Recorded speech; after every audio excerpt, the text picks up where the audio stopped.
Assalamualaikum warahmatullahi wabarakatuh. Nama saya Tuti Lohiro. Saya prodi Tadris IPS semester 5. Saya di sini untuk memenuhi tugas mata kuliah Sejarah Indonesia yang diampu oleh Bu Nining Winarsi. Di Indonesia terdapat banyak sekali tempat bersejarah.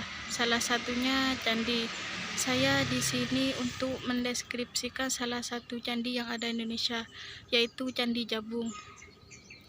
Candi Jabung terletak di Desa Jabung, Kecamatan Paiton, Kabupaten Probolinggo. Candi Jabung adalah salah satu candi Hindu peninggalan Kerajaan Majapahit. Candi Hindu ini terletak di Desa Jabung, Kecamatan Paiton, Kabupaten Probolinggo, Jawa Timur. Struktur bangunan candi yang hanya dari bata merah ini mampu bertahan ratusan tahun.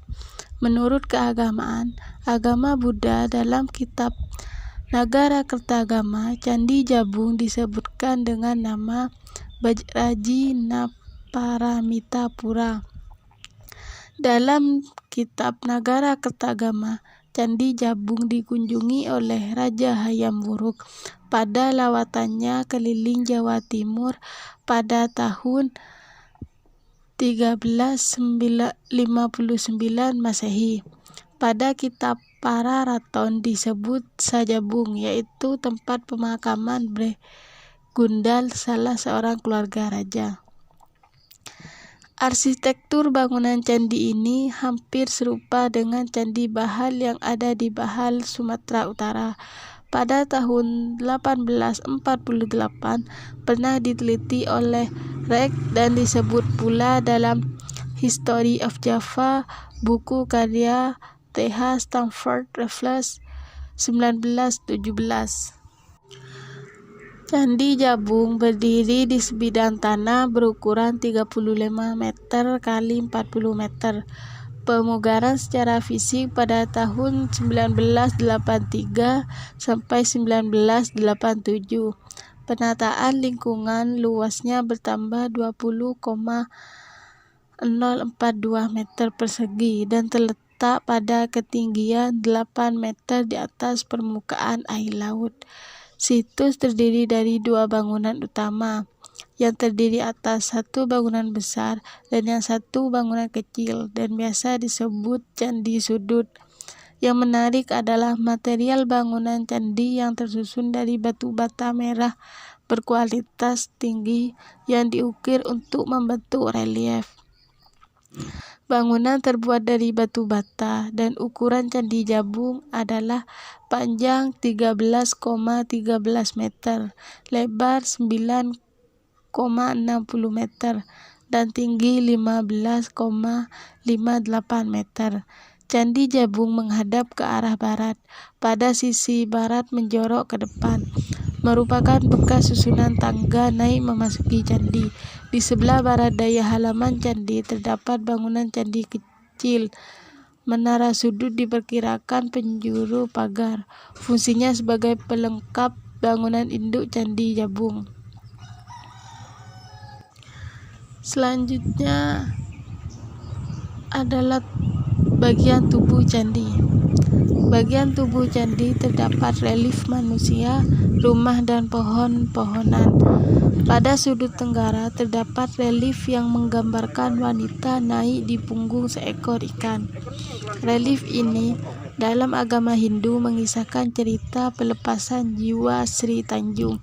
Kisah ini melambangkan kesetiaan seorang perempuan pada suaminya. Relief Sri Tanjung juga terdapat di Candi Penataran di Blitar, Candi Surawan di Kediri, dan Gapura Bajang Ratu di Trowulan, Mojokerto. Pada bagian tengah tubuh candi, melalui pintu tersebut terdapat bilik candi yang berukuran 2,60 kali 2,58 meter dan tinggi 5,52 meter, dan pada bagian atasnya terdapat batu penutup cakup yang berukir.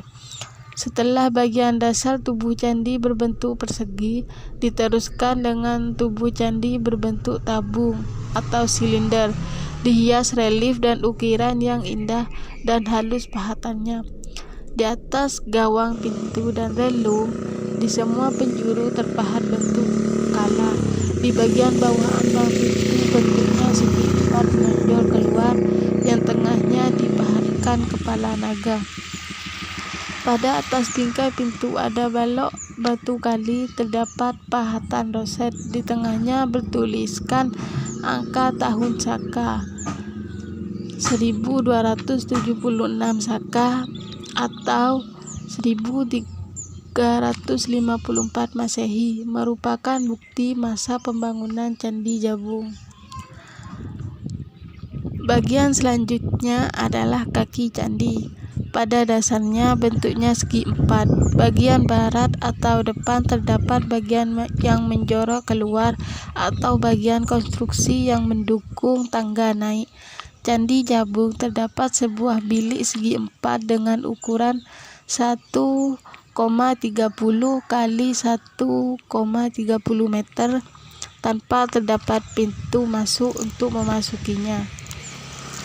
Bagian kaki candi dibagi atas dua bagian.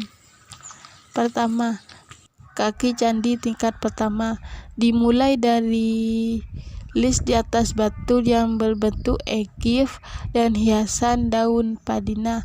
Kemudian list datar dengan ketinggian kurang lebih 60 cm. Di atas list terdapat bidang panil yang terdiri dari 30 lapis bata merah atau setinggi 12 meter. Pada bidang panil dipahatkan motif medalion. Bidang tegak dari ornamen daun-daun yang kesemuanya sudah tidak begitu jelas karena aus. Pada bagian tegak umumnya dipahatkan lukisan manusia, binatang, dan pohon-pohonan. Yang kedua, kaki candi tingkat kedua. Bentuknya hampir sama dengan bagian kaki candi tingkat pertama. Dimulai hiasan daun, padma, dan list datar.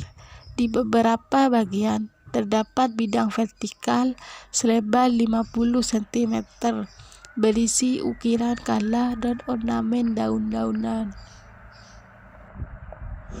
Yang terakhir adalah atap candi. Sebagian besar bagian atap candi sudah hilang. Dari sisa-sisanya kemungkinan besar puncaknya berbentuk stupa dan atapnya berhias motif sulur-suluran.